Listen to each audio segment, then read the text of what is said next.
Okay, I'm Ryan with La Sportiva, and this is the La Sportiva Cobra 499. The Cobra 499 is specifically designed for Olympic level speed climbing. We've lightened up the shoe by basically taking it into a half sole version of the original Cobra. The back of the shoe is really soft rubber, not intended for climbing at all.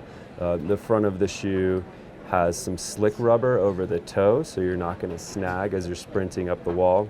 And Vibram XS Grip 2 rubber only on the front half of the shoe, so there's no sticky rubber on the back of the shoe. This is basically to reduce weight, but it's not for performance at all, so people aren't going to be heel hooking at all with this shoe. And it's basically one of the lightest shoes we've ever made, totally purpose built for Olympic speed climbing. The sizing is going to be very particular to the climber, since you're only going to have the shoe on for under 10 seconds most likely.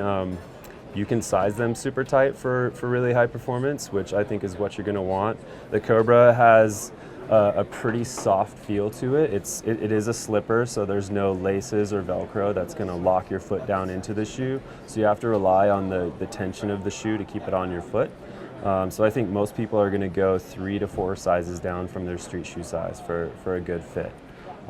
That being said, the shoe is going to stretch quite a bit. So out of the box, it's going to feel really tight, but once you break it in, it's going to feel pretty perfect. You wouldn't need multiple pairs of this shoe because you're not terribly worried about how well intact the edge is going to be. It isn't a precision shoe. They're basically just looking up the whole time. They're not looking down at their foot placements. They're just driving into the wall. So as long as the shoe is really comfortable and has a nice snug fit and the foot's not rolling inside, it's going to give them the performance they want. No one has broken the 5-second barrier on speed climbing yet, so we're hoping to see that in the upcoming 2020 Olympics in Japan, where I'm sure someone's going to break the 5-second barrier. So we'll see. It's exciting. So I know a lot of people like to write kind of words of inspiration on top of their shoes sometimes. So like when they're looking down and they're sketched out and they look down and see like, courage or something on their shoe, they're like, okay, So the 499 is kind of beautiful that way.